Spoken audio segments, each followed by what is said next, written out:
The SABC News team watching the story, of course, from a number of vantage points. We've been beaming to you live visuals from inside the main plenary room where Deputy President Paul Mashatile has been seated now for quite some time, and that's as the program gets underway inside that main plenary room alongside the Vice Chancellor of the university in Puleng Lenkapula. I can also spot there some of the eminent persons. There's Lindio Mazibuko. Rolf Meyer is the co-chair of the Eminent Persons Group as well, seated there, and religious leaders and so many others. Natasha, Phiri is also still crisscrossing this university as we spot a few people who are walking in and out. And Natasha, you've also been watching how things are unfolding over the past couple of hours. Help us, I suppose, capture the mood on day two as you get us a sense of what else you're seeing at this hour. Well, thank you so much, Ayanda. Of course, like you've correctly cited, we've been capturing the mood, talking to various people and various stakeholders that are making inputs in, the various plenary sessions and the various themes. And joining me right now is the Vice President of Blind SA, and that is Takani Masuka, who had actually made contributions as well to this national convention and the various themes that have been discussed or deliberated upon over these 2 days. Takani, thank you so much for joining us on SABC News. I know you're very vocal at representing, the blind community and representing those people that are living with disabilities. Perhaps just take us through the main themes that you participated in, and as somebody that is coming from the blind community, what inputs have you made here at the National Convention? Thank you very much for the opportunity. We really appreciate the input that we have made on behalf of the blind community is accessible and inclusive education. We are aware of the difficulty facing the blind community with regard to universal access and inclusion. You cannot talk to a universal access if you do not have accessible publications for persons who are blind and partially sighted.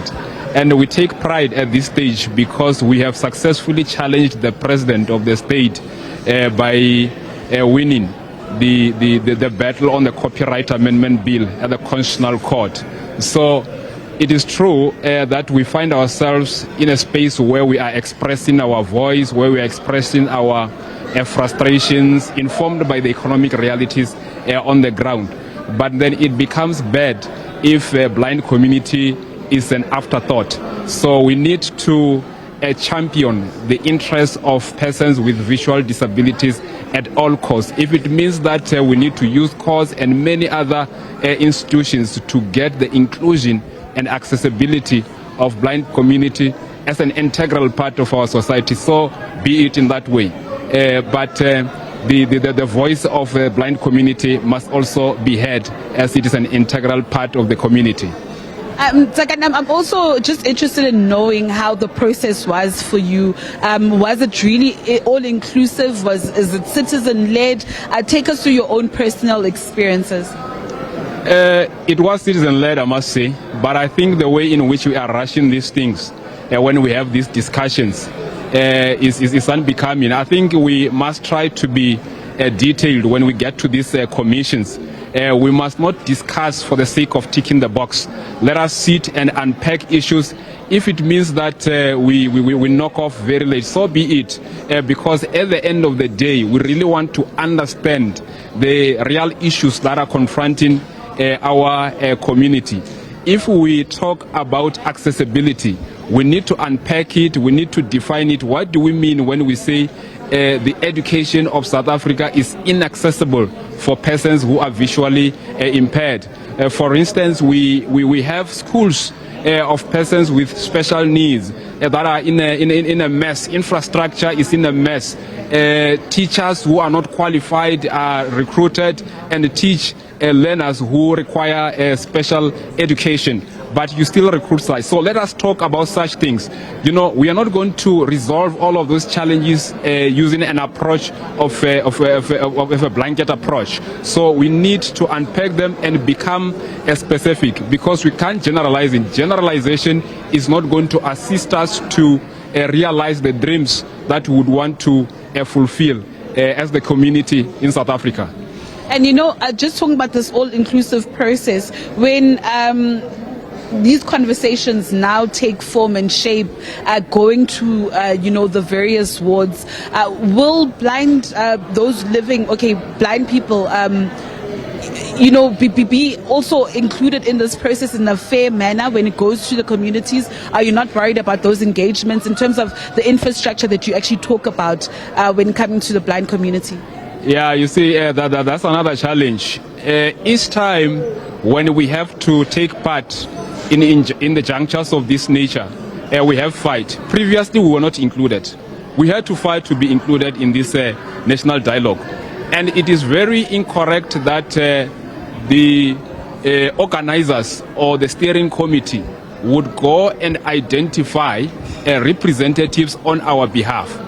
It is important that the committee that organizes this dialogue must come to the sector itself and get the sector to elect its own representatives for this national dialogue.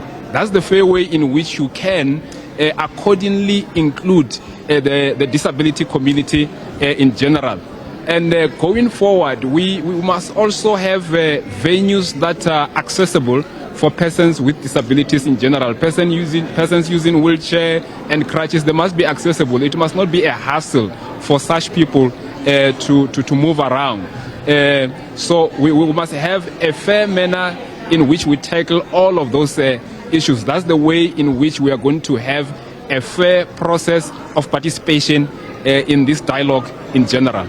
Takani Masuka, thank you so much for your time. Of course, Takani Masuka is from Blind SA, raising pertinent issues. And also, I think the hope also for him and for those that he represents is that in the steering committee, there will be somebody who actually represents the blind community. And of course, when this process of the national dialogue now goes to the sectorial meetings in the sectorial awards, hopefully there will be infrastructure that actually caters for those of the blind community. Of course, as SABC News, Ayanda and myself are still here at UNISA, and of course we will be bringing you blow-by-blow coverage of the National Convention, the outcomes of it, and of course the selection of those committee members.